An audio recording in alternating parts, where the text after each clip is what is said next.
Ladies and gentlemen, it's great to have you back for session 1. For this session, we'll be hearing from 5 speakers representing different MDBs on the latest developments of their green cooperation projects. There will be a short Q&A session after each speech where we take a couple of questions from our live and online audiences. If you're joining us online via Zoom, please use the chat room to send us your questions. Now, the first speaker to open up this session joins us from Washington, D.C. Please welcome Dr. Valerie Hickey, Global Director of Environment, Natural Resources, and Blue Economy at the World Bank. She'll be talking to us about the institution's effort toward green, resilient, and inclusive development. It's good to have you with us, Dr. Hickey. Thank you, Ms. Yoon, and thank you so very much, colleagues. Good evening from Washington, D.C. Good morning in Korea. I only wish I could be with you in person. And a special thank you to Deputy Minister Kim and to Vice President Dr. Lee and to all the distinguished guests who are at the meeting today for including the World Bank in this extremely important first Korea-MDB Green Cooperation Forum. And Dr. Lee, Deputy Minister Kim, friends, I am delighted to report that the state of our partnership with Korea is very strong. In fact, it has never been stronger. And the reason it has never been stronger is because green growth has never been more important. And as my good friend Jason said, Korea is an inspiring model, not just to us to share, but to countries around the world. So why is green growth so important? Next slide, please. You'll forgive me, I'm just waiting to see if we can move to the next slide. There we are, forgive me. So why is green growth so important? And I think it's quite obvious. It's obvious from all of the masks that you all are wearing today. It's because COVID has not gone away. Because we're in a world that is literally on fire. Because even as COVID is wreaking havoc with public finances and public health, climate change has not gone away. And we know that, and we know the world is on fire in places like the northeast of India and Pakistan this week, where temperatures are into the 40+ degrees Celsius. So we know climate change is accelerating, it's getting worse. And just as COVID put over 90 million people into poverty just in 2020, climate change threatens to put another 150 million people into poverty in the next 20 years.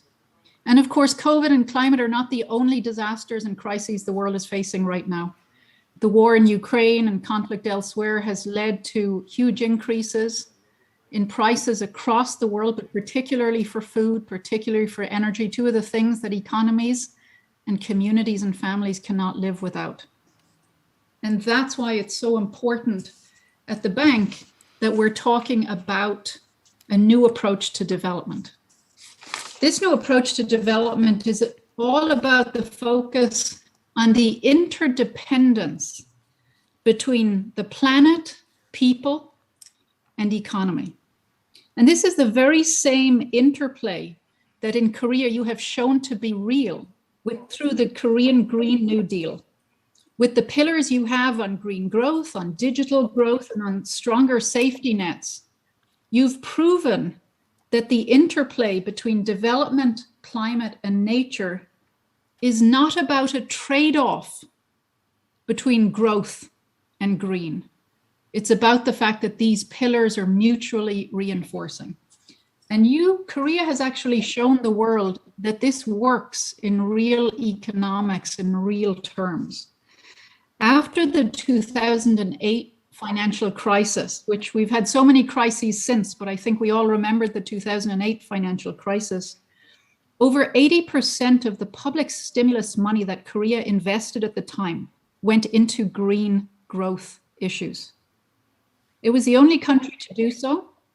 And by the third quarter of 2009, Korea recorded the fastest and highest growth among all OECD countries. This speaks to the fact that Korea has proven the lesson that investing in green growth has real results. But unfortunately, it is a lesson that has not been learned. Right now, we know there's been over $14 trillion worth of public stimulus investments globally to counter the COVID crisis. Less than 20% has been invested in green growth. So it's a lesson that has not been learned, but it's a lesson that at the World Bank we take very seriously. And it's why we have come up with a new approach to development, an approach that depends again on that interplay between green, resilient, and inclusive. GRID puts sustainability at the heart of everything we do, both as an engine for development and as a desired outcome of development. And GRID is all about green. We know what green is. It's at the heart of this, and it's about making sure that countries are competitive and they're low cost. That in a world where international climate policy is changing the rules for market access and market size, that every country can compete, that every country can have access to energy and food that is not only clean, but is green, competitive, and low cost. Resilient matters enormously because we learned this sadly during COVID, when 25 weeks of COVID meant we lost 25 years of development gains. Because up to that point, we all worked hard in development, but we forgot that development gains are only as robust as the institutions, the infrastructure, and the policies that support their resilience. So we cannot ignore resilience. And of course, we cannot ignore inclusion. We cannot leave anybody behind. We hear an awful lot about inequality. It's a very real issue. We hear about lagging regions, parts of countries that may otherwise be doing well, that are doing poorly. Because we've come to learn that aggregate GDP or aggregate growth numbers can hide devastating discomfort, devastating hardship for communities, for families, and in regions. So inclusion matters a huge amount. So when we talk about GRID, let me go into the details a little bit. So green is all about how we underpin the success of this approach to development. It is the first letter and it is the most important letter. And it's about green growth. And it's about decoupling growth from carbon intensive emissions. Nobody does this better than in Korea. I was talking to colleagues, Juno Shrestha, for example, who was sitting in the audience with you, who was telling me about the enormous ambition that Korea has in the transport sector to put over 1 million vehicles on the roads, to put over 200,000 hydrogen fuel cell cars on the roads. And it's not just about the cars, it's about ensuring that this green growth has the policies, the institutions, and the infrastructure to make sure those cars and those vehicles create real growth and real success and make Korea stronger and better. And those are the sorts of examples for decoupling growth from carbon emissions that we take with us to other parts of the world. We focus very much on these 5 sectors: transport, manufacturing, agriculture, food, land and use, and of course, the other sectors. But we don't only focus, forgive me, I pressed too soon on my slides. We don't only focus on these 5 sectors. We also think about how do we decouple growth from liquidating natural capital. And this is something, again, where we think about green, not just in terms of climate change, but in terms of nature as well. And making sure that the natural capital that creates very important forestry and fishery and other real economic sectors in each country are highly successful. What about resilience? So resilience, at the end of the day, you all know it, it's about managing risk. It's about the ability of communities and countries to absorb shocks, because we know shocks will happen, and to bounce back from them quicker, better. And one thing we've learned from Korea, which we take with us to our client countries, is the importance of data for decision making when it comes to being resilient. The data matters. That's why we've invested in creating something called the Climate Change Knowledge Portal, which is an online platform available to everybody that provides climate data at the subnational scale. So countries or communities can look at their own community, their own region, and understand what are the potential risks, what's going to happen with water. Are we going to have a drought? Are we going to have a flood? What are those risks? Having that data is so important to build resilience. And of course, it's also helping turn that data into real forecasting and early warning systems. And this is something that we have focused a lot on in the World Bank and in our investments. Everything from helping large regions, like the Central Asia flood early warning system that we put together, to helping small islands like Jamaica, where we help them purchase radar equipment so that their weather forecasting could be better, so they could save lives and save economic assets by knowing when the weather would turn. And of course, inclusion is at the heart of everything we do, because we only do development. We're only involved in the business of ending poverty because people are at the center of what we do. And of course, this is thinking about people as economic agents, as elements of labor. This is something that you've done incredibly well in Korea. One of the programs that we think is something we want to see replicated in other parts of the world is the job search promotion subsidy that is really providing job training and internships, not just for vulnerable communities, but also for young people who often struggle when they start out in the job market. But when we think about inclusion, we don't just think about people as agents of the economy. We think about people as people with their own needs and desires, their own needs for health, for education, their own desires to live lives of dignity. And so we think very carefully about what it means to support human capital needed for that to happen. Inclusion is extremely important. Our climate change action plan is an example of GRID in action, of how we talk about green, resilient, inclusive development. In our climate change action plan, which is a very ambitious plan that commits us, for example, to investing 35 cents out of every dollar that we invest in climate adaptation or mitigation, because we want to make sure every project that the World Bank invests in, the results of those projects aren't washed away in the next flood, aren't lost in the next drought, and that those projects are achieved in the least carbon intensive way possible, because that keeps governments and countries competitive and keeps them low cost. But it also makes sure that we're not just talking about greening projects, but about greening economies. And the three pillars that we talk about, people, nature, and partners, are exactly the pillars that the Korean Green New Deal has shown us are important and work. And partnership really, really is important. Partnership matters. And we're so proud of the partnership we have with Korea. Because at the end of the day, we are a country-driven institution. Every country comes to us with their own needs, and they need a tailored solution. I wish one size fit all for every country, but every country needs its own solution. And it's our job to partner with countries to make sure that we understand the problem, and then we can convene all of our partners to bring the solutions.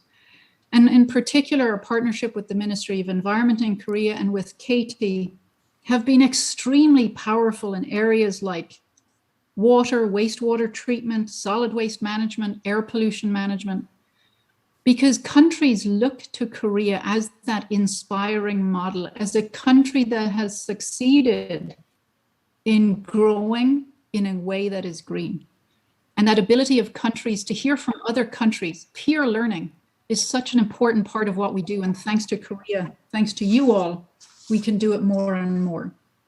And that's why the KT-MDB Joint Environmental Technical Assistance Program is so important, because it provides support not just for the analytical work that brings experiences to bear, not just for the study tours that allows that peer learning and that South-South and North-South exchanges to happen, also supports the pre-feasibility studies that actually then attract public and private sector investment that together make the difference.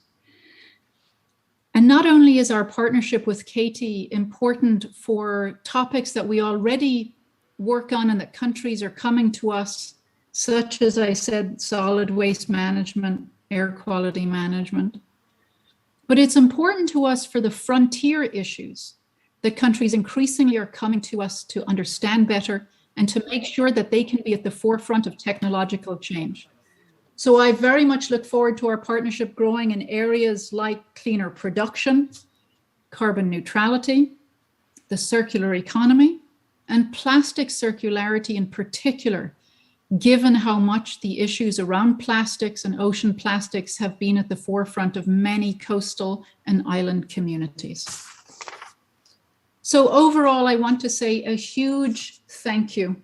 Thank you for including us in this extremely important forum, and we look forward to participating and sharing lessons. Thank you for your vision in Korea, because it's a vision on which we have built our own approach to green, resilient, and inclusive development. We are a better bank because we have learned from you. And thank you for the wonderful partnership that really has allowed us to bring real results to country and to help them on their path to green growth. Thank you very much. Thank you very much, Dr. Hickey, for the wonderful presentation. Now I'd like to open the floor for any questions. If you have any questions, please raise your hand so we'll bring the mic over to you. If you're joining us online, please ask your questions in the Zoom chat room. Are there any questions? I think we have received a question from our online participant. It says, it's in Korean, so I'll read in Korean. 전 세계적으로 경기 침체와 물가 인상에 따른 스태그플레이션이 예상되고 있고 Around the world, there are stagflation happening, and developing countries, they are having difficulties in creating their own infrastructure due to many difficulties. And amid these difficulties around the world, what are the key points that the World Bank is focusing on to allow that kind of infrastructure development in developing countries whilst you are having that kind of global economic and environmental difficulties? No, thank you for the question, Ms. Yoon, and thank you to the translators who have been so great throughout this event. So one of the things that we've learned, given the limited fiscal space that countries have, is that when it comes to infrastructure development, we have to make sure that any investments in infrastructure are for the long term. And that means they have to be able to absorb shocks, and they have to be ready for a world that will look very different 10 years from now than it does today. 10 years ago, when we were building infrastructure, nobody thought about the need to make that infrastructure available to provide vaccines to some of the poorest and most excluded countries. We didn't think about having the kind of cold storage infrastructure necessary at airports and other forward logistics sites so that things like vaccines could be distributed. So we have to think about making that infrastructure strong. And that means we don't just think about the infrastructure investment. We think about the policy environment and making sure that the regulation supports not just the infrastructure investment, but its long-term maintenance and operations. That means we also spend money and time helping countries build credible institutions. This is something especially we've learned in Korea, that the best infrastructure is backed by credible institutions who understand how to manage infrastructure assets so that they don't simply become another asset, another liability that costs money but isn't producing growth. And of course, with all of that, it's so important that we think about how to make sure infrastructure costs are shared both by the public and the private sector. And this is where leveraging private investment, whether it's through public-private partnerships or other ways, is so important. And increasingly, we live in a world where there is a lot of climate finance, a lot of ESG finance that is looking for pipeline of investable ideas. that will not only create some financial returns, but also provide ESG returns. And a lot of infrastructure can do that if we design it better, we build it better, and we surround it with the proper regulation and with credible institutions. Thank you, Ms. Yoon.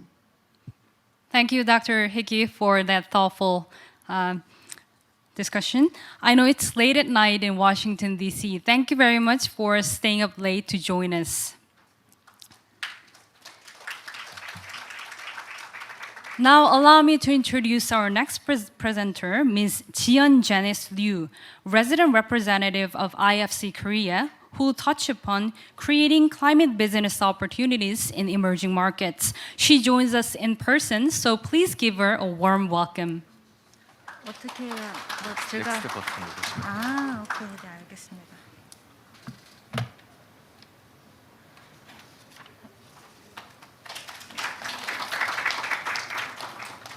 Well, good morning, ladies and gentlemen. My name is Jiyeon Janice Liu.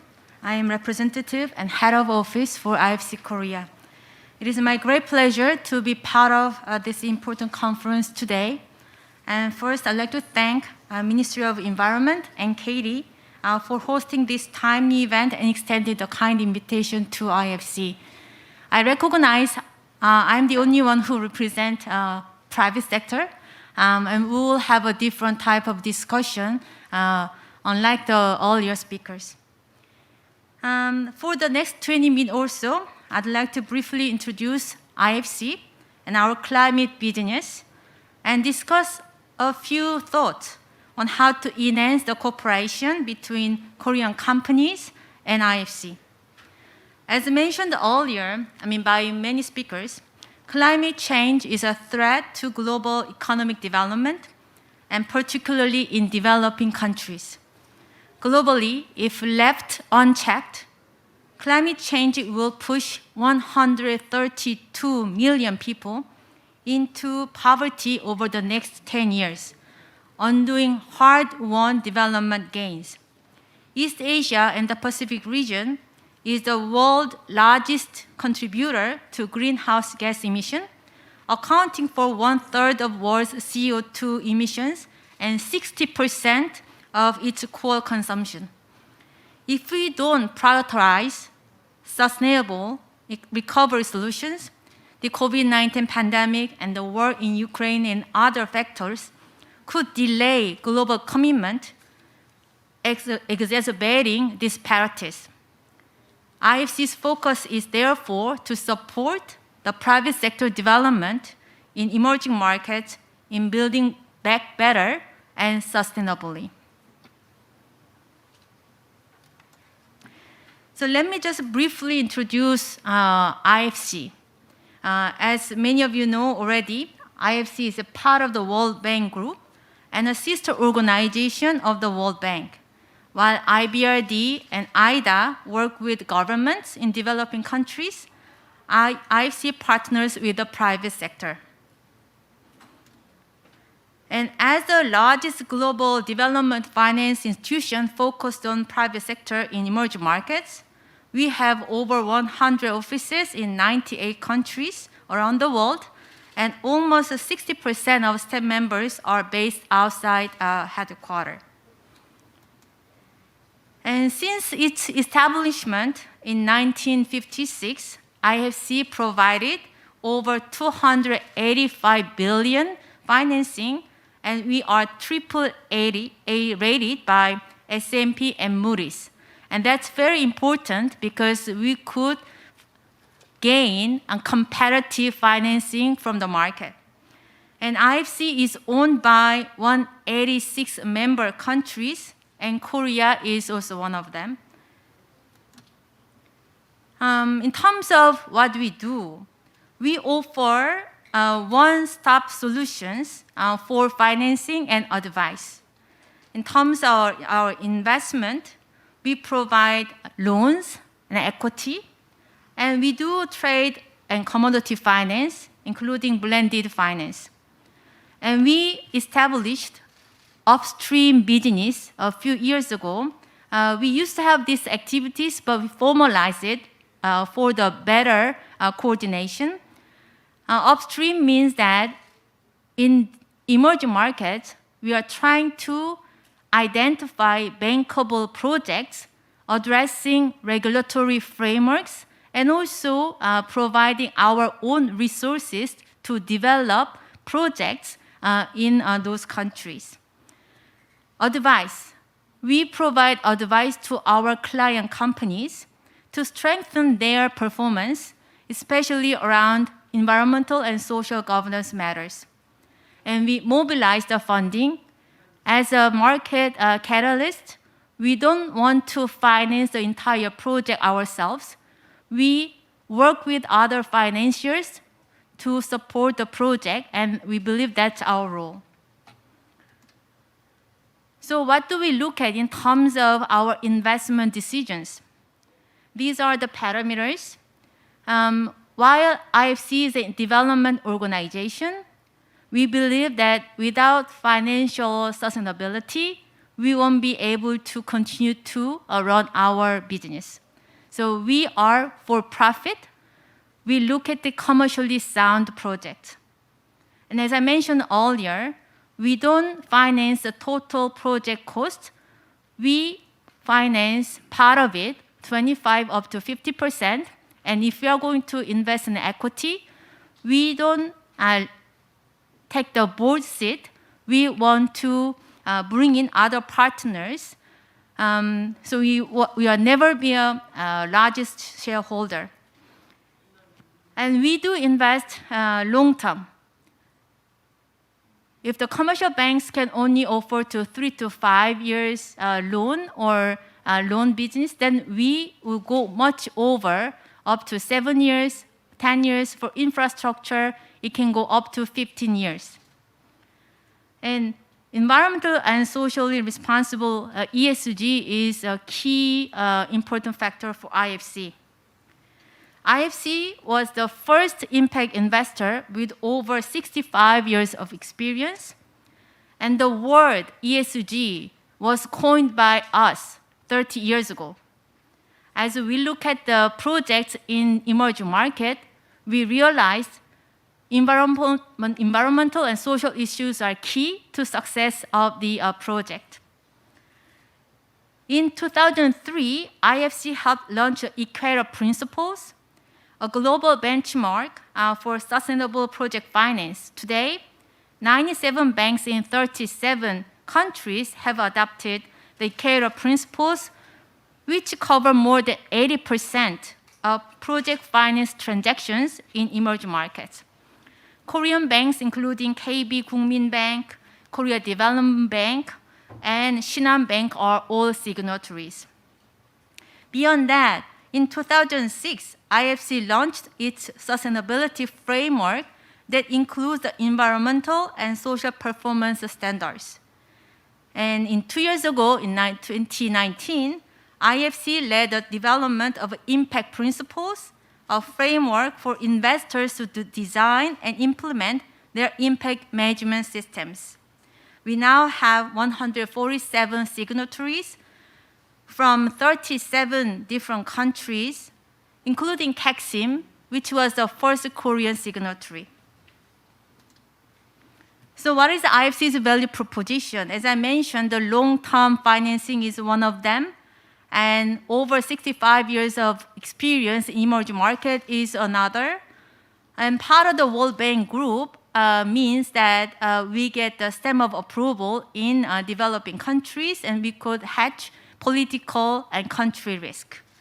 And we have over 100 industry specialists and in-house ESG specialists as well. And we could provide local currency financing in emerging markets. Now, moving to the climate business. At IFC, we use the word green, but we identify our green business as a climate business. As Valerie earlier mentioned, World Bank launched new climate action plan early last year to help countries and private sector clients maximize the impact of climate finance, aiming for measurable improvements in adaptation and resilience, and measurable reductions in emissions.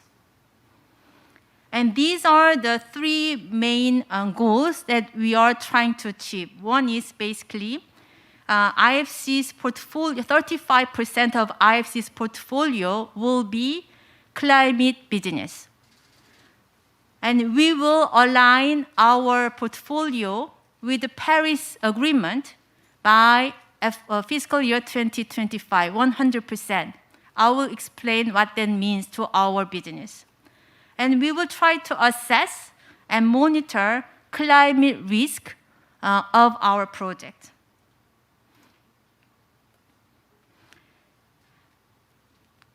So in terms of 100% of investment with the Paris Agreement being aligned by 2025, as I mentioned, we are trying to reach 35% of financing for climate on average over the next 5 years. Under the Climate Change Action Plan, IFC is focusing on 5 areas that account for the largest share of the world's greenhouse gas emissions. They are mentioned by Valerie, basically energy, transport, cities, manufacturing, and food, land, water, and agriculture. And our climate business and finance activities are cut across all of these. In fiscal year 2021, we delivered a record of $4 billion in climate finance, which accounts for 32% of our own account financing. We are 3% behind achieving in our goal. And recent years have been record-breaking for climate finance at IFC, but the goals for 2030 are even more ambitious. We want to reach a $60 billion own account business that is aligned, that is in climate business by 2030. So looking at our climate portfolio, we are observing interesting changes. Renewables were once the largest share of IFC climate investment, but green buildings and financial institutions have accelerated in recent years. But it's not enough to support climate-friendly projects, and IFC is also addressing climate risk in our new investment. We apply a carbon price to the economic analysis of high-emitting projects in thermal power generation, cement, and chemicals. So Valerie briefly talked about the Paris alignment and the others as well.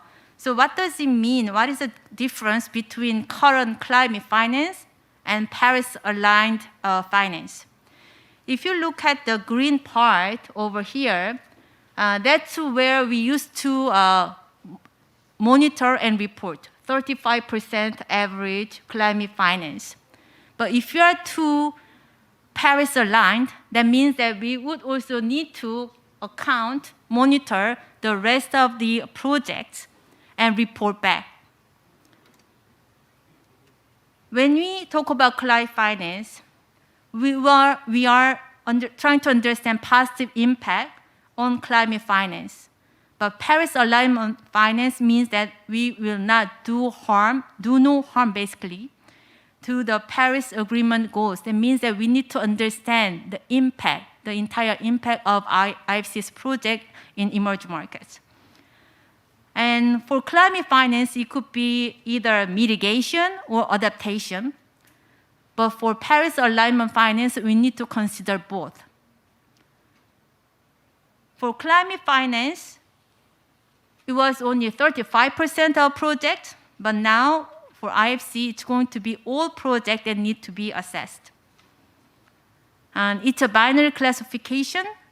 It's aligned or not aligned. And for climate finance, it was a part of decision making, but for climate finance, but the Paris-aligned finance means that we'll make a decision, go or no go, whether it is 100% aligned or not. So this is the biggest challenge ahead of us as we try to decarbonize our activities.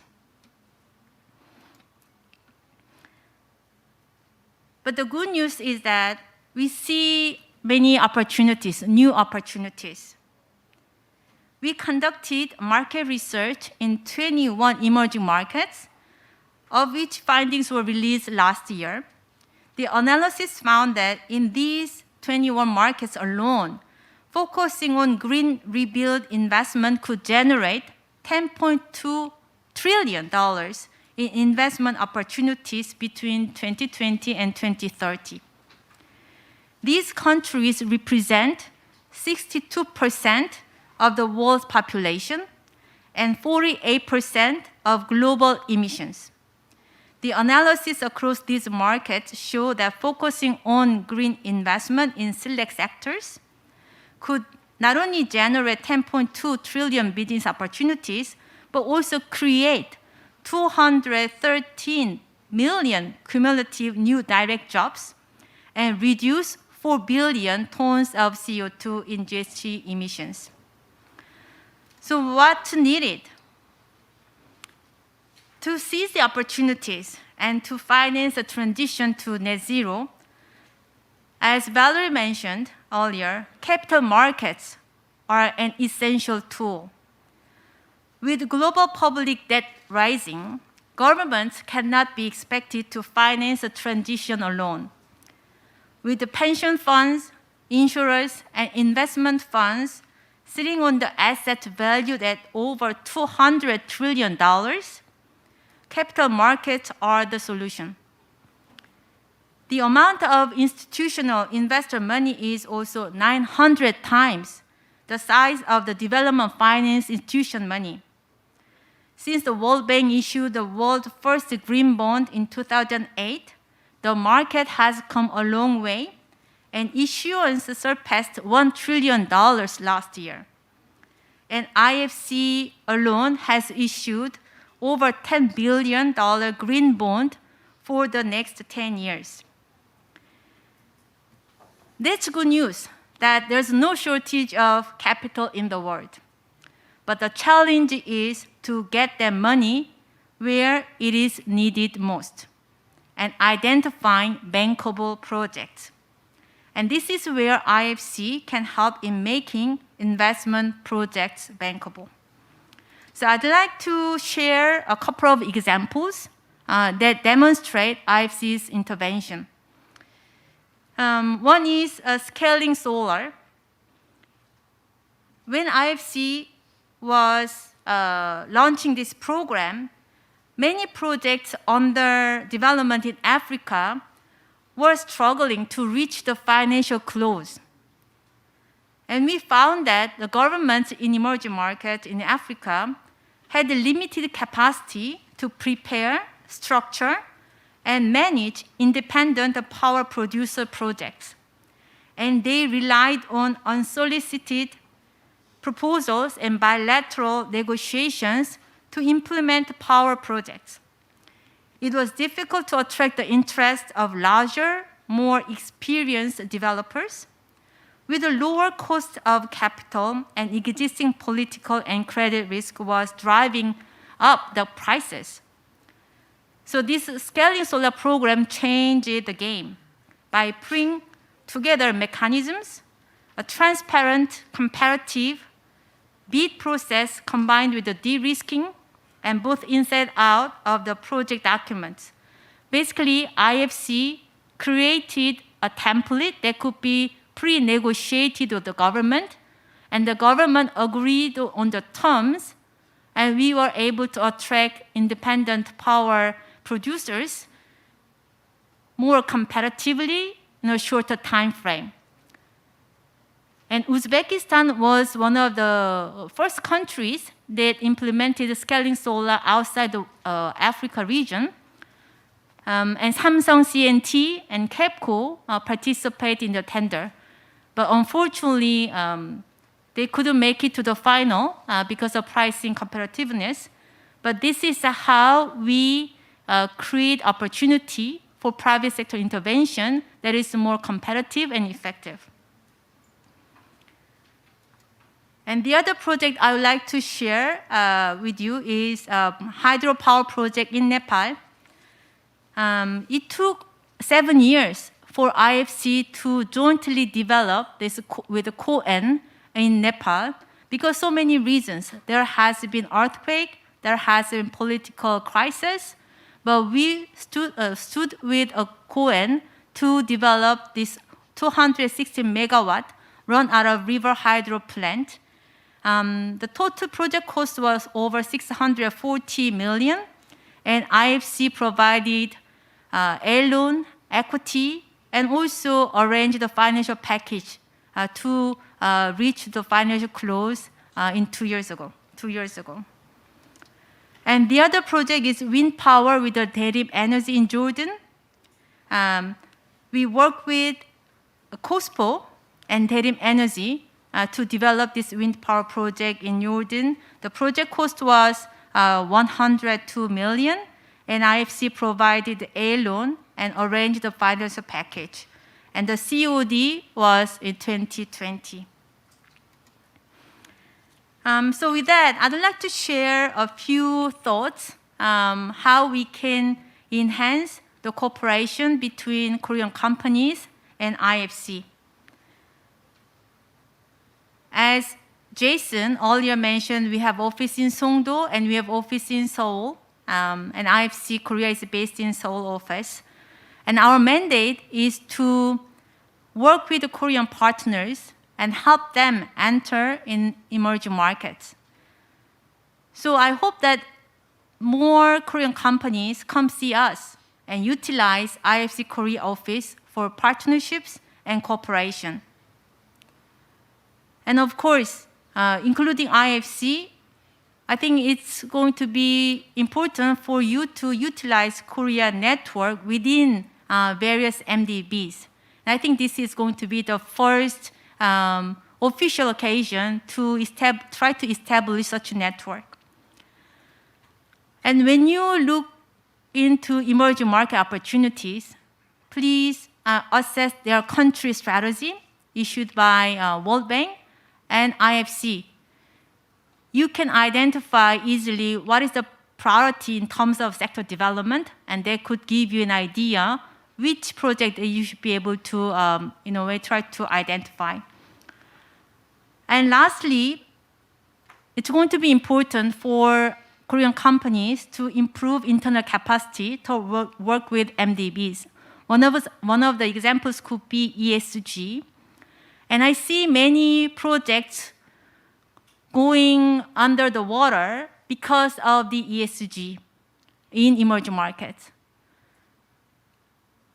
The operation delay and cost overrun could happen because of the negligence on ESG, not better understanding what that means. I think environmental issue is rather clear when social issues are not tangible, but trying to understand those issues will help implement the project in emerging market.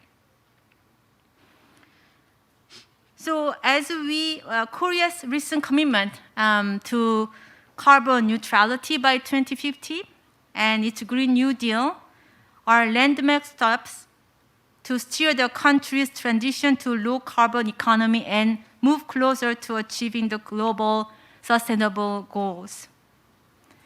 Again, mentioned by others, addressing the climate issue is our generation's most urgent challenges.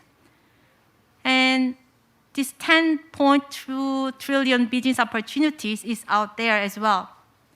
So I strongly believe that recent multifaceted efforts in Korea by public and private sector stakeholders will help accelerate the country's transition to a sustainable and net zero society.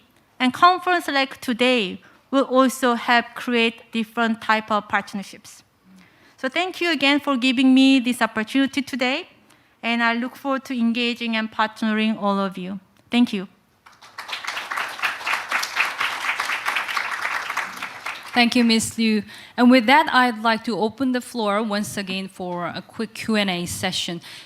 If you have any questions, please raise your hand. Our staff will bring over the mic to you. Yes, the lady at the back.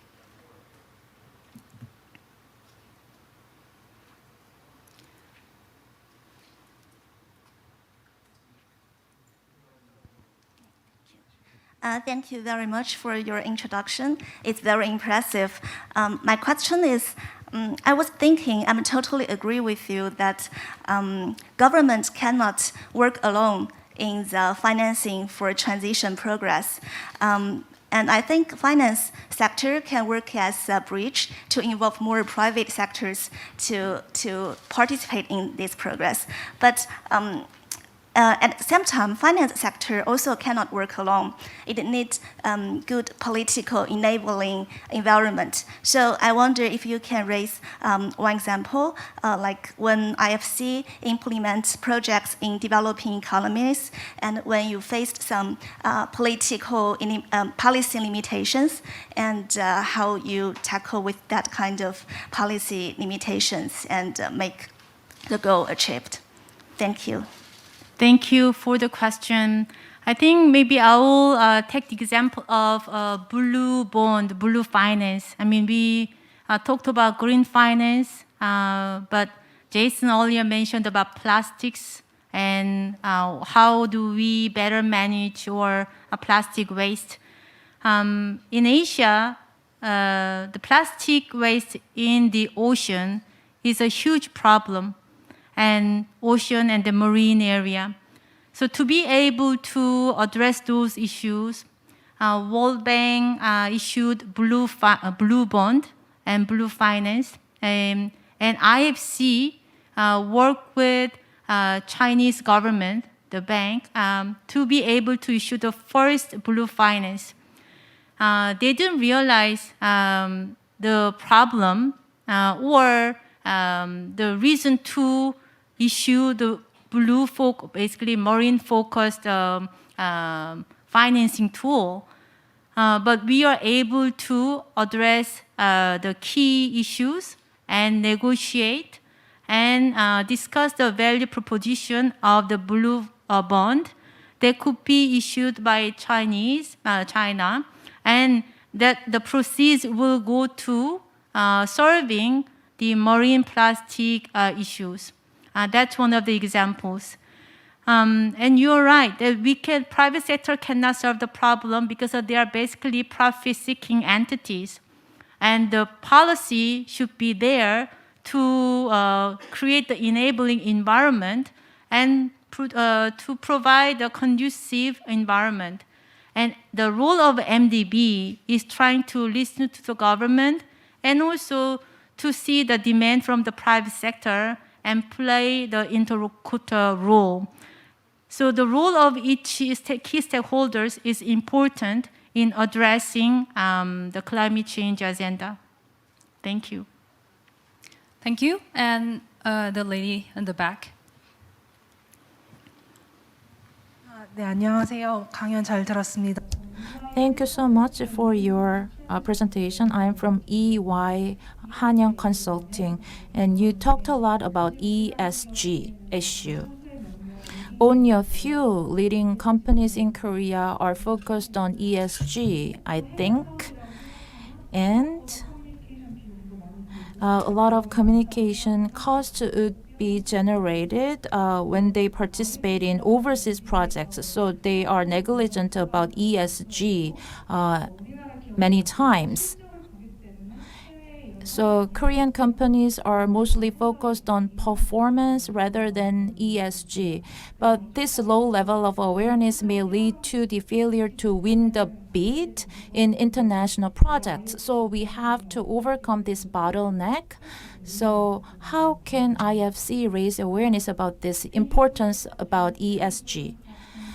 How to better implement ESG strategy and action plans in Korea and among Korean companies, to avoid greenwashing.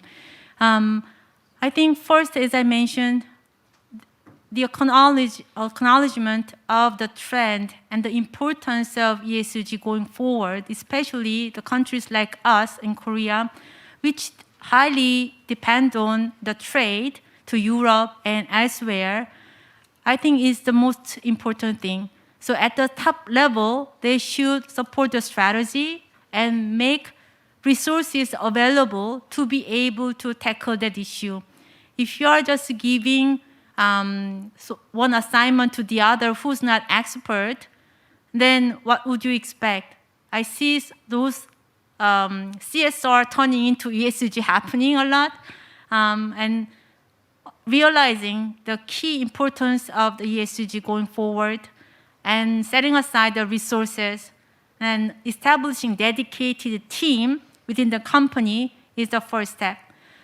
And in terms of Korean companies expanding their business operations in overseas and attending or participating in the tender process, competitive tender process, is that I think we shouldn't limit ourselves to Team Korea. A lot of times, you need to have a track record to be able to win the bid and implement the project. While our experience in Korea is valuable and really rich, operation in emerging market is a totally different ball game. And because we are successful here doesn't mean that we'll be successful in country X or B. So that means that you need to have a local partners.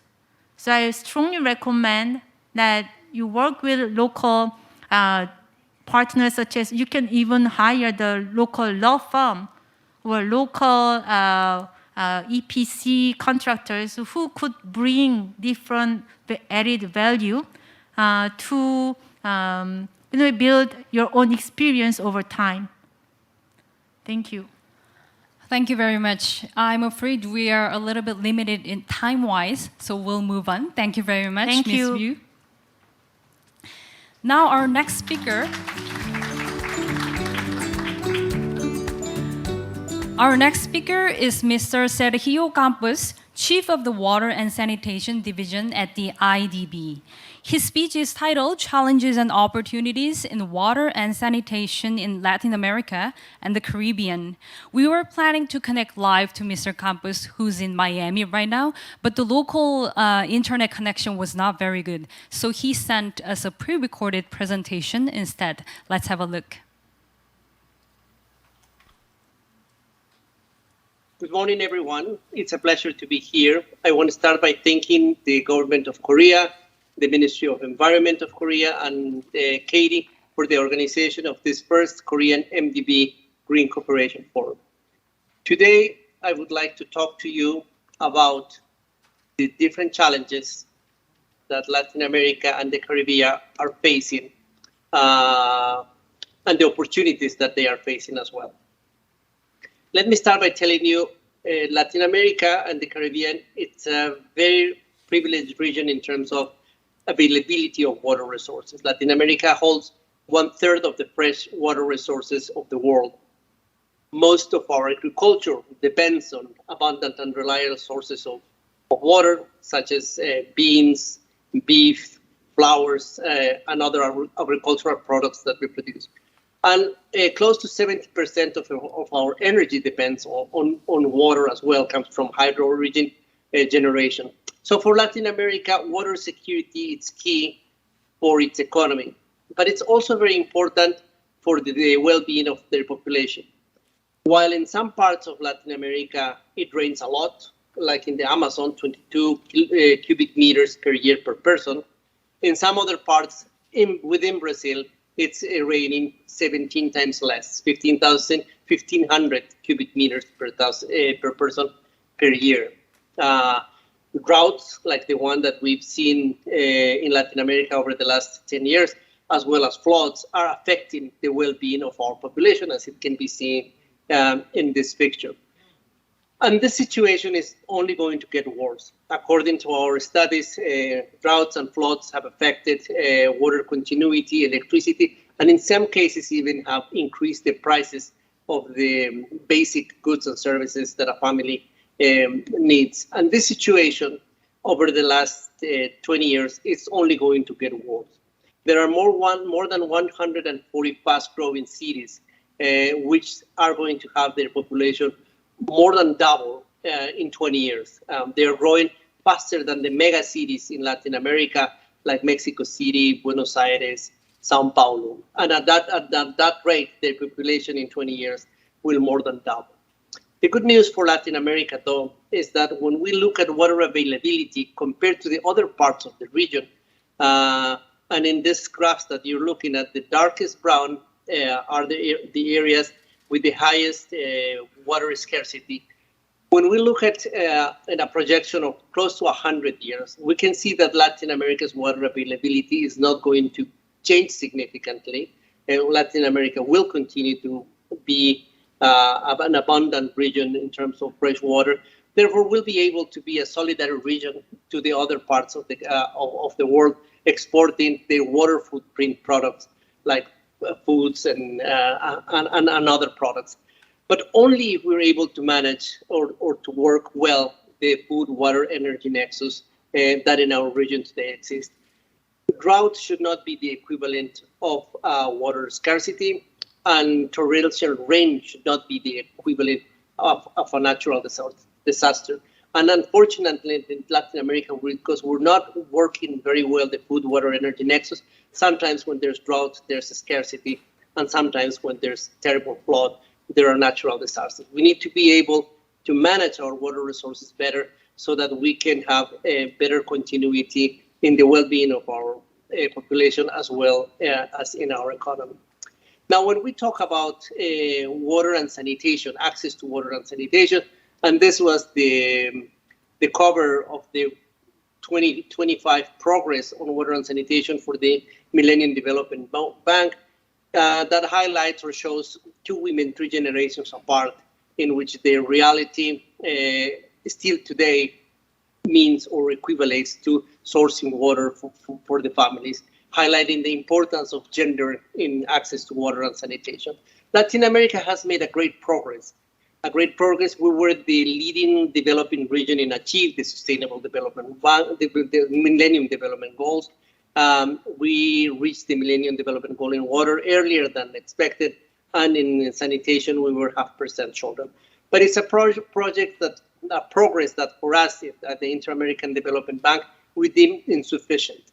Insufficient because when we look at access through a different lens, so through a more strict definition as water for drinkable water, excuse me, drinkable water, our coverage drops from 95 to 65. And when we look at sanitation, the coverage that we reach of 83 with a general definition of the Millennium Development Goals, when we talk about adequate / it drops to 22. In fact, in Latin America, there's more than 1/3 of the Latin American population lack of continuous water. More than 2/3 of Latin American population lacks of safely managed sanitation, and close to 19 million still practice open defecation. So there was progress, but because of this 3 important amounts of people without access to water and sanitation, it's insufficient. We still need a lot of work to do. And when we compare the situation between the rural and the urban sector is 25 years ahead of the rural sector, meaning that when 25 years ago, the coverage that you see for water and sanitation in the rural area used to be the coverage of the urban area. When we compare us in terms of wastewater treatment with high-income economies, while they are treating 60% of the wastewater they generate, we're only treating close to 18%. A lot of important aspects to grow on there. So that's a big picture of where we are in terms of our water resources and in terms of access to water and sanitation. Now, the pandemic has taken us by surprise and inappropriately fit. Hand washing was the first recommendation to fight the COVID. Water and sanitation were deemed essential services, yet most of the utilities didn't have good response plans or PPE or safety protocols to manage the water and sanitation. And if this young woman has alcohol or gel and a mask, she's still vulnerable to the effects of climate change, as it can be visibly seen. At the same time, in consumption has increased by 20% because people use more water. Services companies adopt solidarity measures, basically in some cases not to pay tariffs. Therefore, the financial situation of the utilities was compromised. They were not only facing increased consumption and decreasing their revenues, but they were also mandated to connect more people, therefore increasing their costs. So that's another issue that Latin America is facing today after COVID. In order to address these aspects, we at the Inter-American Development Bank have a sector framework. Our sector framework is in line with the Sustainable Development Goals in ensuring or in acknowledging that the SDG number 6 is key for health, it's key for improvements in education. If you don't have safe water, you're probably going to get sick, or if you don't have access to sanitation, other vectors of infection can be raised. If you don't have good health, your education, of course, is compromised. If we don't move forward in terms of water and sanitation, gender equality or gender, we won't be able to move forward in equality. And of course, if you don't have water and sanitation, you're most likely within the poor countries. Therefore, our region needs to move forward and progress in SDG 6 if we want to improve health, education, gender equality, and poverty. Now, our sector is a very complex sector. We need to abstract water from rivers, surface water, and oceans with different types of engineering methods to treat water. Water needs to be treated and stored. That's also an infrastructure that it's important to develop. Also needs to be distributed, and distribution usually entails burying pipes underground. Then the work is not only that, we need to work on consumptions with consumers so that they use rationally the water. The job doesn't end there. We need to collect the sewage, we need to treat the sewage, we need to reuse the sewage, and then just discharge to the different water bodies that are our source of water. So it's a very complex circle, and that's why the progress that today exists compared to the other sectors like transport, telecom, or energy is much behind. The 6 challenges that Latin America is facing today: access, quality, and inequality. Second, governance and financing. Third, management, services, and private sector participation. Resilience and sustainability of our infrastructure, and innovation and digital transformation. Let me walk you one by one. In terms of access, quality, and inequality, if those 2 girls were consuming that water, they were considered to have had access. By today's definition, they don't have that access. And in terms of sanitation, if those 2 girls are using those latrines, they were considered to have access to sanitation. And nowadays they don't. We need to improve the quality of our services. Second, on quality, only 11 countries report on access to water and 13 on access to water and sanitation. As you can see, the shade light blue and the shade dark blue compare the different levels of safe access and how it varies with countries to countries, and how some countries are more advanced to others. The same in sanitation. So in terms of improving the quality of the service, an important aspect or an important area to improve as well. And in terms of inequality, when we look at the access to by the poorest quintile versus the wealthiest quintile, the difference is very visible. The wealthiest quintiles, of course, have better access than the lowest quintiles, and that's an area of improvement. This picture tells it all. I mean, on the right-hand side, you have wealthy neighborhoods in which they have potable water for recreational purposes, and on the other one, probably they don't. And when we compare the urban and the rural, the gap is still very visible. And this picture highlights the same aspect that it was highlighted by the 25th report of the Millennium Development Goals, with 2 women 3 generations apart doing the same carrying of water for their homes. 72% of the hauling of water for domestic consumption is performed by women and girls. The second priority, environmental resilience and sustainability. Water bodies in the urban areas are contaminated not only by sewage discharge, but also by industrial and by solid waste. And systems are very vulnerable to extreme events such as droughts, pollution, and as well as COVID. We need to work on the resilience of our infrastructure. Our infrastructure needs to be resilient to the effects of climate change. And that doesn't mean that we need to shift from a gray infrastructure to a green infrastructure, but perhaps to a good combination in which green and gray make it better efficient. The third challenge, governance, information and financing, transparency and integrity. 30%, it is estimated, the cost overruns per water and sewage connections due to corruption. Lack of information, 18 countries have formal sector information systems. So only 18 countries have a system in that report their coverage and so on and so forth. And in terms of employment, only 22% of women have positions in management, in management in public utilities. A lot of improvement to go there. And in terms of financing, Latin America is only investing 0.34% of GDP. Maybe that's why our non-revenue water or water losses in the networks are close to 50%. We did an analysis of how much or how long would it take and how much would it take to achieve the Sustainable Development Goals. If we continue investing at the rate we're investing, we would reach the Sustainable Development Goals almost in 100 years from today, and we would achieve the Millennium Development Goals by 2041. So financing, it's an important aspect that it needs to be tackled. And in terms of management of services and private sector participation, operational and financial efficiencies of urban providers is important. The unaccounted for water levels are in the range of 40%. Only 79, close to 80% is metered. A lot of improvement needs to be there. Low connectivity on sewage networks, 50% of the household choose to connect once works are completed. A lot of resources are invested in networks, but the connectivity does not materialize.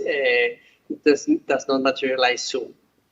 And inadequate management in rural areas. 30 or 40% of the system in rural areas do not work properly once they are built because of inadequate operation and maintenance. And in terms of management of service and private sector participation, there's a very low private sector participation. Only 6% of the total investments that the private sector does is in the water and sanitation and health sector linked to water. And there's a failure to leverage potential of innovations to improve management and to embrace the circular economy that our sector needs. We know that not everything is infrastructure. We know that not everything needs to be done in the cities. Innovation is an important aspect that needs to be pushed. That's our fifth priority. Low penetration for service providers. There's some hesitancy to innovate in our sector, perhaps because water it's deemed to be potable and needs to be potable, because otherwise it's not. But there are regulatory restrictions, lack of information of innovation ecosystems, and lack of an innovation culture that exists. Digitalization in the sector has resulted in operating gains of 25 to 30% when reducing unaccounted for water. There's a tremendous potential of efficiency gains and improvement if utilities innovate. And that's an invitation to start working on circular economy. Latin America only treats 18% of the wastewater. A lot of potential for reuse down there. We need to strengthen our institution, improve our laws, train our people as well. In order to address all of this for the banks, we're prioritizing access and water security, and in access universalization and water security resilience of our infrastructure. We need to improve the performance of our utilities.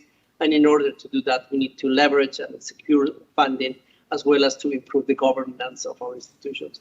And all of those 5 pillars needs to be embedded with innovation. In terms of where the bank stands in Latin America, pushing an agenda forward, We have 89 projects, almost a $9 billion portfolio.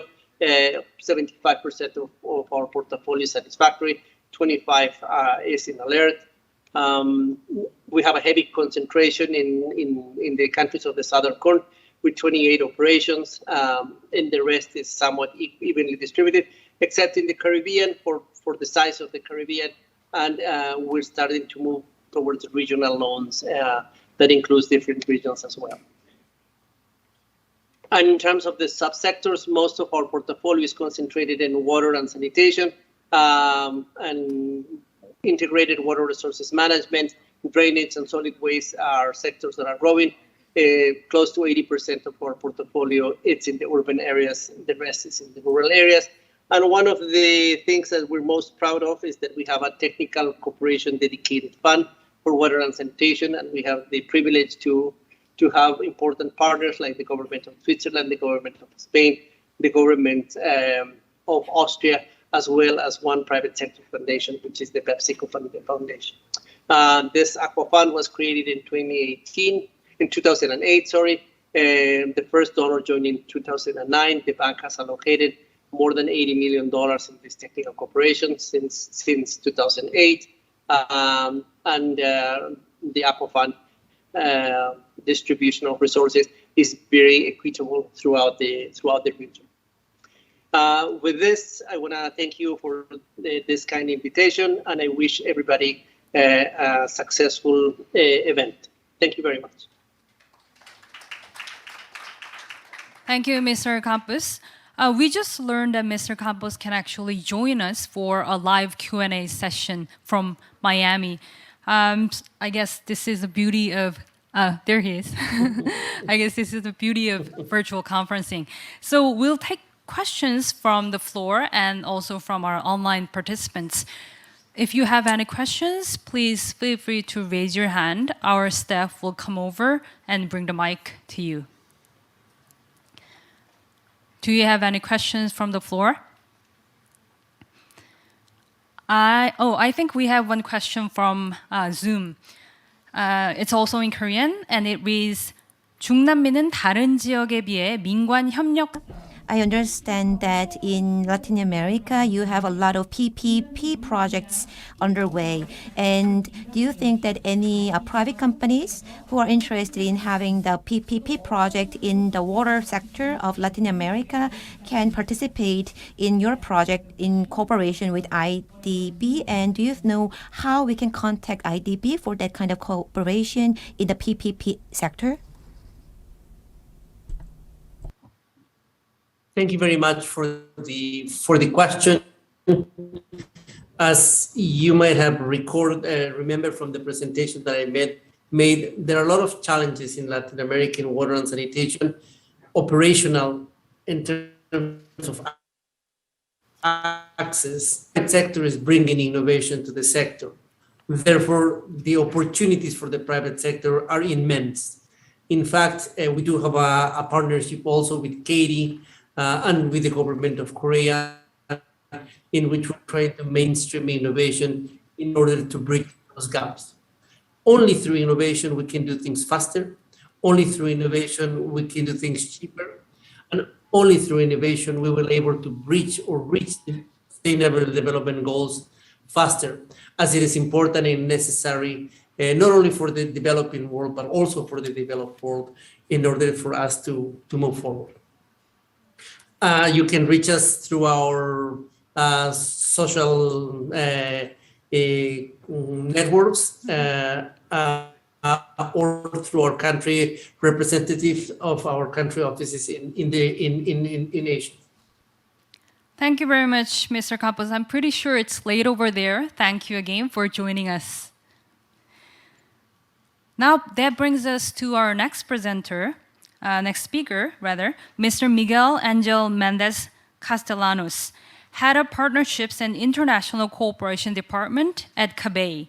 He'll be joining us from Honduras to touch upon Korea-CABEI Green Cooperation. I believe we already have him on the line. Mr. Mendez, whenever you're ready. Okay, so first of all, good morning, everyone, and many thanks to the Republic of Korea the Ministry of Environment, and the Korea Environmental Industry and Technology Institute for inviting us to this important forum on green cooperation. My presentation will follow this order. I will give a short introduction on CABEI. Then I will speak a little bit more about CABEI investment on climate change, and will finalize with a summary of some initiatives that currently are working together, CABEI, with several Korean institutions on green cooperation. To start, the Central American Bank for Economic Integration, known as CABEI, is a multilateral development bank within the Central American region. Its mission is to promote economic integration and the balanced economic and social development of the region, which includes the funding countries and the non-funding regional countries, attending and aligning itself with the interests of all its member countries. The Central American region is Latin America's sixth largest economy, with an aggregate GDP of $363.7 billion US, and is composed of the following countries: Guatemala, El Salvador, Honduras, Nicaragua, Costa Rica, Belize, Panama, and the Dominican Republic. CABEI has 15 member countries under the bank's three member categories. The funding members, which includes El Salvador, Guatemala, Honduras, Nicaragua, and Costa Rica. The non-funding regional members, which includes the Dominican Republic, Panama, Belize, and the non-regional members, which are the Republic of China, Taiwan, Mexico, Argentina, Colombia, Spain, Cuba, and most recently, the Republic of Korea, who formalized its membership to CABEI on December 2019. CABEI is the dominant multilateral development bank in the Central American region. For the past 17 years, CABEI has disbursed around 51 billion US dollars to the Central American countries. Such level of disbursement represent 46% of the total NDB funding for a period for the region, which positions CABEI as the most relevant NDB for the Central American countries. Regarding our core portfolio, CABEI is primarily focused on the public sector, which holds 91% share. In this sector, CABEI finance sovereign loans and also provide loans to the state public companies without the sovereign guarantee.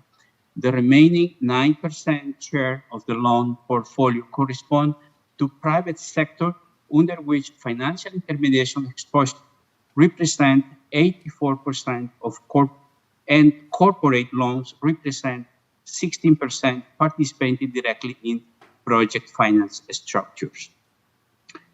CABEI has achieved a AA composite rating, mainly supported by the bank's strong preferred credit treatment, its solid capital adequacy, and high level and quality of the liquidity position, and its proven shareholder support.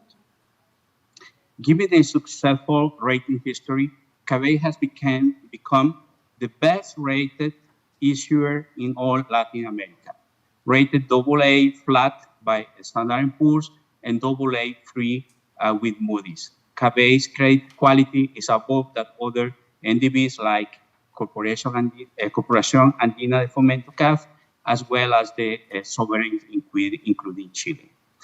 In this regard, it's important to note that CABEI's high investment grade rating are a consequence of business model which combines a strong financial profile with the institution's ability to incorporate a highly rated non-borrowing members to bolster its shareholder support and corporate governance. In the next session, I will present to you some efforts that CABEI is carrying out on climate change.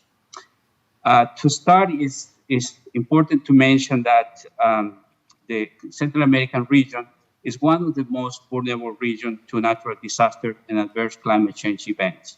In that regard, CABEI is committed with the effort to fight climate change effects through its diverse mitigation and adaptation-related loans and non-reimbursable technical cooperation portfolio through its own resources, but also leveraging on resources from international partners.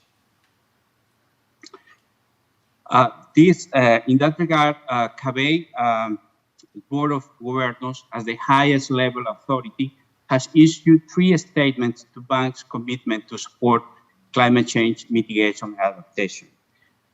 The first one was in 2016, in which CABEI established a commitment to promote and support actions to finance climate change adaptation and mitigation in order to support its member countries in achieving the goals established in the Paris Agreement.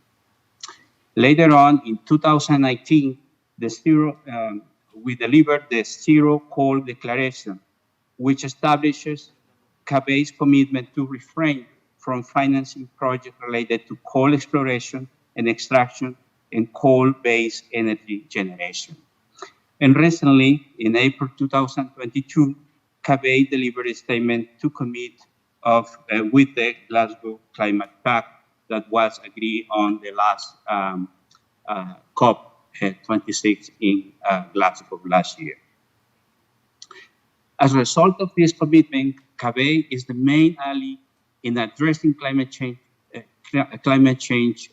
having invested around 6.9 billion in climate change operations in the last 7 years, which represent 40% of our total approvals. It's important to mention here that all these measures that we have made and that we are making regarding the investment in climate change are within or under the methodology that was agreed for all the banks members that are in the International Development Finance Club. Then it's important to mention as well that we have been diversifying our source of funding in order to address the needs from our clients. In that sense, we have mobilized external sources for climate change, and this has been done through the activation of credit lines with external sources, also the accreditation to global funds such as the Green Climate Fund, and our experience in the issuance of green and social bonds.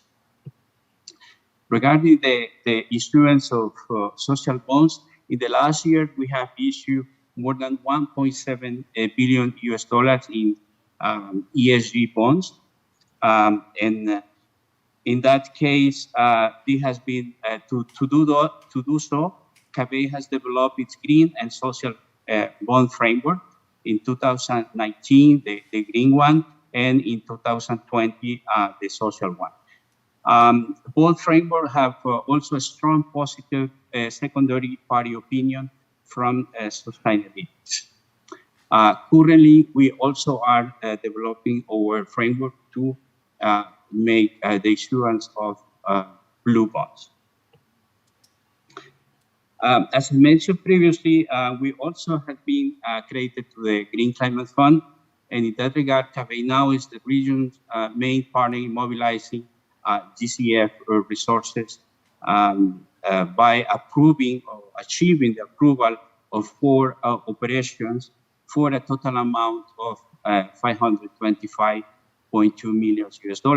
It's important to mention here 2 flagship projects in the region. One of these is the electric passenger train project of the greater metropolitan area of Costa Rica, which in total will have an investment of $1.8 billion. And from this, the public investment will be around $550 million, from which we leverage from the Green Climate Fund $250 million in terms of loans and $20.3 million in terms of grants. Additionally, we have get approved the Central American Dry Corridor Program for a total amount of 174.5 million US dollar, which will support the SMEs addressing climate change issues in order to increase resilience to climate change of their population.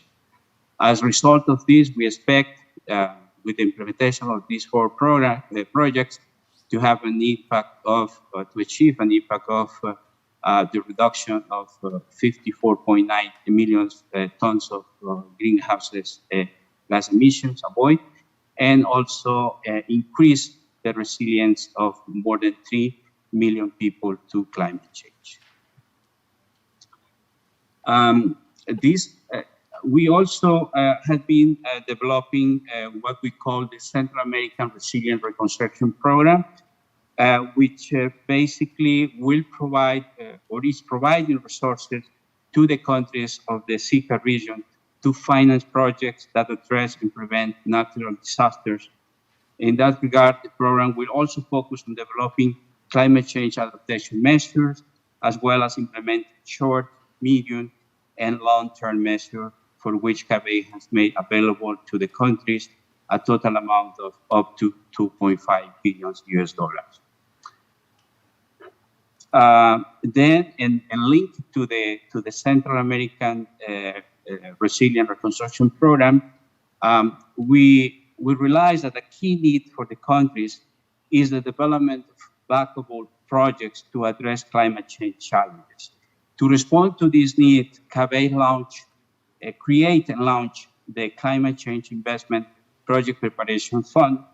The objective of this fund is to provide non-reimbursable technical assistance resources for project preparation, natural disaster management, and climate change adaptation to enable the creation of pipeline of climate change adaptation projects that later on can be financed by CABEI and our partners. The fund so far has allocated 17.5 million US dollars and is funded mainly by CABEI, the European Union, Spain, and Germany. To finalize, I will present some of the specific activities related to climate change that CABEI is working with several Korean institutions. As a context for that, it's important to mention that since Korea, the Republic of Korea became a member, it positioned CABEI as the natural bridge to facilitate several initiatives and projects to promote investment, cooperation, trade, knowledge, and technology transfer between Korea and the Central American region. The Korean New Deal, the Korean Green New Deal aims to accelerate transition towards low carbon and eco-friendly economy. On the other hand, the sixth report of the Intergovernmental Panel on Climate Change reports that the aridity and agricultural and ecological growth are increasing in the Central American region, as well as extreme temperatures and extreme cyclones. In this regard, CABEI aims to connect the Korean New Green Deal with initiative in the Central American region to address climate change challenges by facilitating the flow of investment, capacity building, and knowledge sharing activities. As part of this bridge role, as you can see in the slide, we are working now with at least 7 financing facilities that have been agreed with Korea and its different institutions. It is important to mention that all initiatives were planned during a span of time in which one by one was being developed and furthermore approved. The latest 2 approved facilities are the Korea-CABEI Partnership Single Donor Trust Fund, well known as KTF, with a budget of 50 million US dollars, and the Korea-CABEI Private Equity Fund, which is an investment vehicle that's aiming to mobilize Korean private institutional investor capital to member countries for a total amount of around 1 billion US dollars. Additional to these financial facilities, we are also have developed many cooperation schemes with several Korean institutions. Such cooperation is being carried out through the execution of memorandum of understanding, funds, and other cooperation mechanisms. Also, we are on the verge of initiating cooperation between other Korean institutions, which have their scope inclusion among sectors and areas of importance to CABEI, as well as to the governmental institutions in our country members. The above mentioned will contribute to increase the green cooperation and presence of Korean institutions and private companies in our region. To start with some specific example of CABEI and Korea's entities cooperation, here is the KT-CABEI Joint Technical Assistance Program. The purpose of this technical assistance is to provide support to the Costa Rican Institute of Aqueducts and Sewers for the water supply project for the Metropolitan Aqueduct. It includes a climate risk and vulnerability assessment and development of roadmap for climate risk mitigation, as well as capacity building and knowledge sharing activities. As mentioned before, we established the Korean Trust Fund, and one of these the activities that this Korea Trust Fund support is the support natural disaster redevelopment efforts incorporating climate change adaptation measures. The objective of this is to strengthen CABEI's capacity to support the countries that have been impacted by devastating effects of climate change, in particular natural disasters, by supporting the bank to identify and prepare investment programming and projects that support the development considering climate change, climate adaptation measures. It's important to mention that this specific activity has been developed after the two hurricanes that impact the Central American region in November 2020. Another activity that is funded with resources from the Korea Trust Fund is the wastewater treatment facility and sewage system in Liberia, Costa Rica. And basically, here is the objective here is to support the government of Costa Rica to develop feasibility studies to modernize and expand the existing wastewater treatment facility and sewerage system in Liberia. We have another relationship with the Korea's knowledge sharing program. In this case, we got the support from KSP to finance the feasibility analysis on the current condition of the railway infrastructure in Guatemala and its connection with Central America. The current and future demand of cargo transportation and the legal issues related to the project at national and regional level.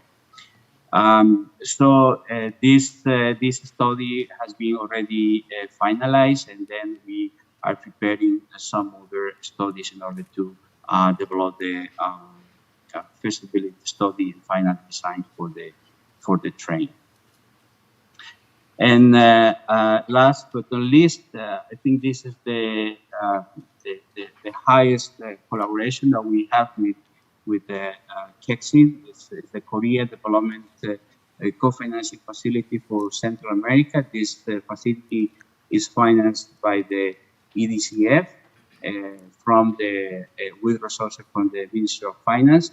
And here we already have allocated 255 million US dollars from Korean resources that leverage 608 million US dollars from CABEI in 5 operations, one in Nicaragua, another in Guatemala, El Salvador, Honduras, and Dominican Republic.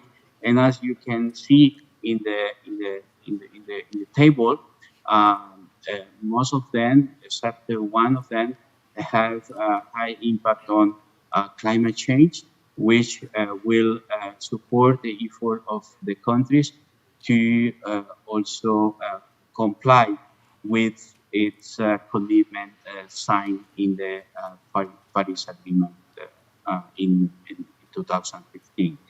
So in that regard, thank you. I would like to thanks again to the Minister of Environment and the Katie for inviting us to deliver this presentation. Many thanks, and look forward to increasing our collaboration on addressing climate change challenges in our region. I'm happy to address any comments or questions from your side regarding my presentation. Many thanks. Thank you, Mr. Mendez. Do we have any questions from the floor for Mr. Mendez? Then I guess in the interest of time, I'm afraid we need to move on to our next speaker. Mr. Mendez, thank you very much for joining us all the way from Honduras. We really appreciate it. Now moving on, meet our last but not least speaker of session 1, Ms. Neeta Rokhrel, who is the Chief of Water Sector Group at ADB. She joins us online from the Philippines to deliver her presentation titled ADB's Actions and Initiatives Toward a Water Secure and Resilient Asia and the Pacific. Ms. Rokhrel, I'll pass it over to you. Thank you very much. I just wanted to make sure you can see my screen. Yes, the screen is here. It's perfect. Okay, perfect. Thank you so much. So good day, everyone. I am delighted to be here representing the Asian Development Bank at your first Korea-MDB Cooperation Forum, Green Cooperation Forum. So bringing you back to our own region, Asia Pacific region, we would like to present some of the current initiatives towards building a water secure and resilient Asia and the Pacific. Let me try to, is the screen moving? Can you see the next slide? Yes, it's moving. Perfect. Fine. Thank you. There's a bit of a delay from my side. Thank you very much. So ADB's water sector portfolio currently is $26.4 billion, which is directly supporting the water security and resilience of over 700 million people in our 46 developing member countries. We cover most sectors, subsectors of water, as you can see on the screen. Our largest portfolio is still urban water supply and sanitation, but we are gradually moving towards more adaptation-focused components such as flood risk management, water-based natural resource management, irrigation and agricultural drainage, and some small hydropower component is also under the water sector, while the large hydro is under the energy sector group in ADB. So as we look at this portfolio over the years, we can see again our demand from the developing member countries moving gradually towards doing more upstream analysis, doing more adaptation-focused project in the sector, doing more urban-rural integration, integrated water resource management, so that diversification you can see over the years. We have used the data to compare on the right-hand side of how our portfolio has performed using 2 years data, but by and large, they show the reflection of how the portfolio has performed over the last 5 years. So on the adaptation focus component, I already covered. The second is on gender. We perform very well in gender mainstreaming in our projects. Around 85% of our projects are in the higher category of gender mainstreaming. And we see that again gradually deepening with more inclusiveness in our projects on the ground. Private sector participation, the actual financing flowing into private sector in our water projects is quite low. However, the private sector participation through technical knowledge, through longer term operation and maintenance contracts in the water sector, for instance, 10-year operational contract of sewage treatment plants, of water treatment plants, of larger facilities, city level infrastructure is growing, and we see that PPP component growing. However, we still have to focus and do a fair bit of work in actually making the private investment flow into the capital investments also. Finally, in digitalization, in the past, even 10 years back, we used to see the digitalization component in water sector very low. However, over the years, there is a gradual increase in our projects and demand from the DMCs for more and more digitalization of all aspects, customer interface, early warning systems, of different digital components for asset management, and also gradual increase in uptake of space technologies and innovations into management of water. This shows the state of water security in our region. We have been partnering with many of our developing partners, including KICT, in fact, to map the water security for our region. And by water security, we map it against the 5 key dimensions that you see on the right-hand side of the slide: water-related disaster security, rural household water security, economic water security, urban water security, and environmental water security. So it is an aggregated average of these 5 key dimensions of water security. And we have been consistently tracking it using the same data. It's quite an extensive exercise and a very novel approach. And the latest was in 2020. And it shows that the countries here, over half of, or 22 countries, are still not water secure in the category of engaged, nascent to engaged. So that reflects over 2.1 billion people in our Asia and the Pacific region facing serious limitations of water security, which of course reflects in the economic activities, social well-being of the region through insufficient water management and security. This summarizes some of the challenges we face in our Asia-Pacific region in water sector, but of course they are multifold, and these are just to give you a glimpse. As I already said, 2.1 billion people do not have a water security, which again, if you look at water supply and sanitation, over 500 million people do not have access to water supply, and over nearly 1.2 billion with no access to sanitation. Climate change is, our region is very vulnerable, and we are the most disaster impacted region in the world. We see 80% of our wastewater is discharged into the rivers. We have over 50% of the world's mega cities with a growing population, and that energy food nexus required to grow food for our growing population is also very taxing to our environment and our supply systems. Now, I already mentioned about the very slow pace of technological advancement in our region. It is growing, but the baseline is so low that we still have to do a lot to bring more innovations, more digitalization in order to achieve the targets faster and meet some of the challenges you see here. And finally, we always say in our water sector, all of it in terms of uptaking the technological advances, bringing finances that is much needed, is all also dependent on the enabling environment. So we always put that as financiers, we say financing is not just about money, it is about having the right enabling environment to bring the financing from all sectors to sustain the financing that we have already brought. And here again, we have a long way to go to ensure in our region that the enabling structures are there for the right type of sustainability, for the inclusion, and for financing to flow. So capacities again are paramount. We again, the second line we say when we talk about financing in water sector is enabling environment and capacities to mobilize and sustain that infrastructure going forward. Lastly, COVID-19 in our region was a stark reminder that the vulnerability and inequalities persist in our region in water supply sector.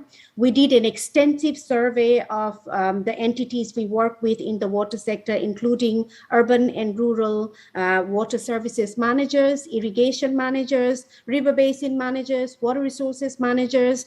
And few lessons that came out of this post-COVID survey, we did that in 2020 when the pandemic first hit, was entities that were more decentralized in their service provision, entities that were more digitalized in their service provision and management, entities that had, again, more decentralization in terms of revenues fared better. Entities that had structures that enabled them to provide services to the vulnerable communities, such as the informal settlements, fared better. So again, this was a great lesson moving forward on what water sector would need to pandemic-proof itself in our region. Now, we all know water is the medium if we want to adapt to climate change. And the latest IPCC report has confirmed with science and data that 60% of adaptation-related interventions must come from the water sector. So in ADB, this realization that water sector entities from the ground need to be equipped, need to be resourced, need to be supported and given entry points on what does this mean to them is of paramount importance to us. And this is also something at the Asian Development Bank that we're working with our clients. And again, I already talked about disaster impacts and how we are the most disaster impacted region because 84% of the people that water-related disasters affect live in our region. And again, the likelihood of climate change exacerbating this situation is very high. Just one number that we always share with our partners is in our Asia-Pacific region, if we are to face 2-degree climate rise, a 2-degree temperature rise by climate change, the cost of dealing with disaster risks in our region alone is about 15% of our GDP within the next 10 years. So this is a stark reminder of us in the water sector preparing ourselves to make sure that we are resilient, that it doesn't end up costing us 15% of our GDP to deal with disaster risks in future. This slide explains our latest vision and in our upcoming document called Water Sector Directional Guide, which will articulate or it articulates our vision and our focal areas of deliveries on bringing water security and resilience in our region.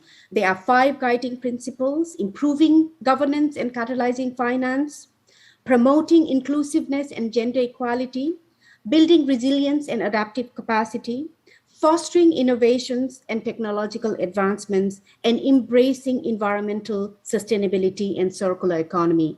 These 5 guiding principles are what really helps us put in place all our work plans, all our operational targets, and they're all built around these 5 guiding principles. And in the inner circle, you will see our focal areas of delivery. These are defined by the subsectors of water that we work in, where we will strengthen further in keeping with our targets. And these are fully in line with the SDG goals, as well as ADB's 7 operational priorities that you see on both sides of this slide. Again, water cuts across all of them. And as you know, water cuts across majority of the SDGs. So moving on to the impact of COVID-19 pandemic, a bit more in terms of what it meant for us in our region. It has put us back 2 years, at least, in terms of our poverty reduction targets. So in terms of numbers, again, we are still dealing with COVID, so we don't have exact numbers right now, but these numbers, this was until the end of 2021, where we could see how far it has pushed back and pushed at least 75 to 80 million people back into the poverty line in our region alone. Now, these are, again, financing needs. They're enormous. You've all heard that. We need 1.7 trillion annually for infrastructure. These are our estimates for us to go on the resilient and green pathways. We also have many numbers. I gave you the number of 15% of what it will cost us of our GDP if we are to face 2-degree rise by climate change. And the other number, as financiers, we always remind our clients, is on investing in early warning systems. Early investment in early warning systems would give you at least 4 times the rate of return on your projects and programs in future. And finally, the targets we have set for ourselves, ADB, we have been saying, is the climate bank of Asia Pacific region. The climate battle will be won or lost in our region. So our own targets for climate financing are quite ambitious, $100 billion over the next until 2030, and $34 billion of that would be for adaptation financing. So how are we going to meet those targets? We must bring private sector financing. There is no way public financing is going to be able to meet any of the targets that we've set aside for universal connection, as well as for achieving resilience and low carbon pathway as we go forward in our development. So crowding in private sector financing through multiple modalities, crowding in financing through, again, doing efficient here in this slide. I just moved on to next. What are some of the ways that we're looking at in increasing private sector financing in our region? First and foremost, we always say make the most efficient use of what we've got. We live in a region where non-revenue water on average is 50%. That is 50% of the scarce public financing or resources we do not have. So we really focus before we bring any financing to look at how can we optimize existing resources? Are we doing enough to make sure we first use that headroom before we bring new financing and before we create new infrastructure? Whatever we finance, we make sure that is on a resilient and low carbon pathway. We have quite extensive procedures to ensure we do climate risk assessments, to look at low carbon pathways, to go into the project planning with our clients, to ensure that whatever we build will be a long-term resilient and low carbon infrastructure and services in future. Mobilizing all of the local resources, taxes, tariffs, transfers sustainably. Again, there is enormous headroom in rationalizing our internal taxes. And ADB, if you saw our this year's annual report, it is really focused on mobilizing the local taxes. If the government is bringing transfers, and it is fact of life, water systems are being paid by all of the 3 T's, tariffs, taxes, and transfers, and they're all sustainable, provided there is a predictability to government transfers. So the entities on the ground can prepare that for budget. The budgets are there sustaining for the life of the project. And this is also something we look toward. And finally, promoting innovative financing hubs, to blend public-private financing, having de-risking facilities, having catalytic financing structures that will enable, again, it goes back to the enabling environment, back to the governance structures to make sure that we can bring more PPPs into the picture. And of course, continuously working with our entities, whether it's public or private, to increase the bankability so they can access local markets and local financing. Second is resilience through digital technologies and innovations. We have also been focusing extensively, and this will continue for the next foreseeable future, in ensuring that we do things differently in the water sector, that we have to connect people faster, we have to connect people more resiliently, we have to do what we're doing in a very different way. And that can only be done, as my predecessors have also said, by harnessing science and technology, which there is a big headroom in our sector, in our entities, especially in our Asia Pacific region. We have a new technical assistance, which is a cluster TA, which is also co-funded by Republic of Korea's E-Asia Knowledge Partnership Fund, EAKPF. We have partners like K-Water, we have partners like KRC, who are already working with us in partnering with entities, what we call digital twinning, on looking at what are the low-hanging fruits or entry points for the entities to start moving towards a digitalized and resilient pathway. And we last year, we organized 2 e-marketplaces where I think we had over a dozen Korean companies participating to showcase their innovative solutions in the digitalization space for water entities, whether it is for bulk water systems, whether it is for customer interfaces, and whether it is for sensors or harnessing space technology better. Resilience through sharing responsibility and better involvement of the biggest stakeholder, the communities, citizens interface. So this is one example of a project in Nepal where it is called Small Towns Water Supply and Sanitation Project, but there are a series of them. We have been supporting over the last 20 years through 4 set of projects. And there also, I think we had Korean partners helping some of these small towns twin and increase their non-revenue water as well as their digitalization. These small towns, over 110 of them, achieve over 98% cost recovery. Now it is slightly lower, but it's still over 90% cost recovery.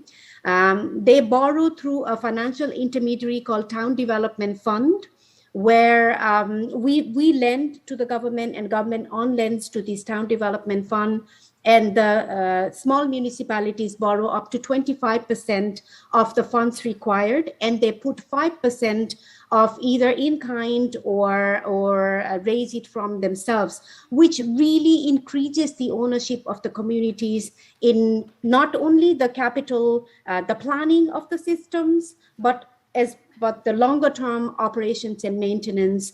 And this is a very successful model that many other partners are also copying, or government has in fact mainstreamed this into their planning going forward in the sector. Resilience through nature-based solutions. Nature-based solutions are a fantastic way of increasing both adaptation as well as mitigation. And they really have not been utilized properly in our region. And I think it's elsewhere also in the world, because we haven't quite been able to incentivize people. They have longer term preparation process. The benefits are not well costed. And we do not actually use the risk-based approach to be able to incentivize our clients to use nature-based solutions. So this will also be one of our priorities as we move forward in ensuring that we do economic analysis differently and incentivize our clients differently to use more and more nature-based solutions. We have some really good examples in Vietnam, in People's Republic of China, in Nepal, in India, where we have successfully been able to use them either on a large basin scale or into the cities on a city scale when we are managing rivers and water bodies. Also, we cannot do this without collaboration. And with a lot of our partners in development space, our target is to increase our collaboration. We already partner quite well with the Korean partners, KICT, KT, K-Water, KRC, and we are increasing that as we go forward. In our region, we have just established what we call Asia Pacific Water Resilience Hub, where we will be consolidating our collaborative efforts, tools, technologies, capacity building, efforts that are going on around the world to bring it home to our water entities that are working on the ground. And that I can explain in the next 2 slides a bit more. So this summarizes some of our recent initiatives in bringing more resilience into our water sector operations, using all of our pipeline processes, our support going further into doing sector diagnostics with our clients, deeper into the project planning, and using adaptation as the driver as we prepare projects and policies. Building capacities of both our ADB staff and our water entities. We keep using this term, we have to relearn. Many of us did, I did my engineering in the early 90s. A lot of our clients did their engineering in the 70s. We are still using those guidelines and handbook where neither climate change nor digitalization feature. So we need to relearn. And this is where we are trying to support our clients to do that in building this capacity rapidly. Also, using science and technology and data to bring better diagnostics on what does it mean to create a futuristic pipeline? What does it mean to create an adaptive pipeline? Where can we bring knowledge of different subsectors to reduce fragmentation? And that is again another way we say this will transform the water sector, and this will help us expand innovations, both technological and financial, to crowd in different avenues for expansion. And lastly, I already mentioned enabling environment. We couldn't stress more on how everything hinges on having the right enabling environment, where we could not only bring private financing, but also innovations and technologies faster and better.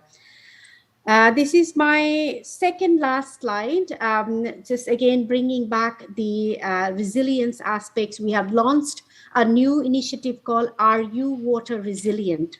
This is a question that we pose to our clients.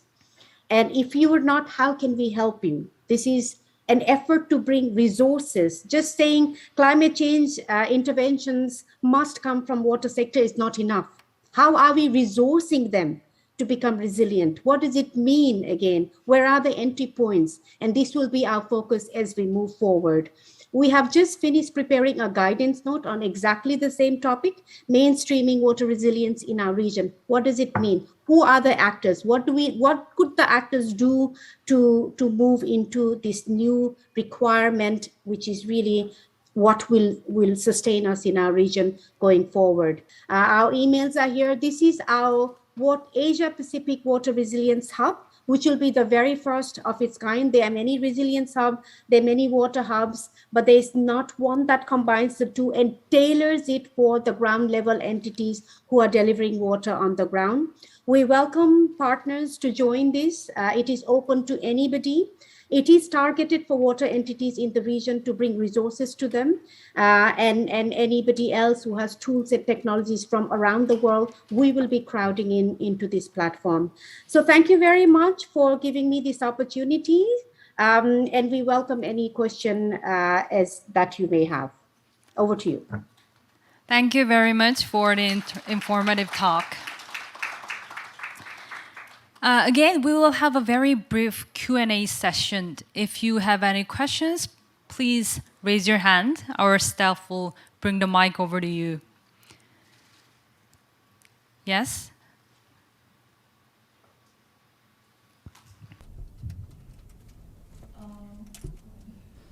Hello, I'm Yuha. I am a consultant of a World Bank Group. Thank you for your great presentation. And you showed a very interesting cases in Nepal. So those small towns in Nepal, community share 30 to 50% of capital cost of water supply and 50% of sanitation. I believe the construction and maintenance and operation of a water supply facility cost a fair bit of money, even while maintenance. So isn't it cause a kind of financial stress for the resident and the small community in considering their income level? I'm curious about that. Thank you very much. It's a great question. The sanitation systems actually is subsidized up to 85%, and water supply system, it is subsidized 75%, and of course 25% they borrow. In their repayment, they keep the need for O&M, and they actually have tariff structures that are well and truly cross-subsidized for the poor communities. So the tariffs so far that we have seen, we have been doing this for 20 years. This is a very pro-poor model. The lowest block of the water consumption is subsidized. And by and large, the design of these systems are made for being extremely low on maintenance. They are not energy efficient. They're not energy intensive. They're quite energy efficient. A lot of them are using gravity-fed systems. And some cases where the water has to be pumped, where the operation costs are extremely high, government subsidizes them, and we cover that through our loans. Where, high terrain situation where you have to lift water quite significantly, that might put some burden on the communities to raise that O&M cost, then government comes in to subsidize that. The also structure of partnership is with the municipality, water user group, which is an entity which takes on a 20-year lease the O&M responsibility, and the tariffs are raised. You saw cost recovery, tariff collection is extremely high. So far, we have not seen any situation except for one town out of 110 where government had to take the system back to run it. All of the remaining towns, they have been managing quite well. And a lot of them are also doing the debt servicing at this stage. Thank you, Mr. Rokhrel, for your answer. If there are no more questions, I believe we will now wrap up session 1. Thank you to all our presenters, speakers, and also participants.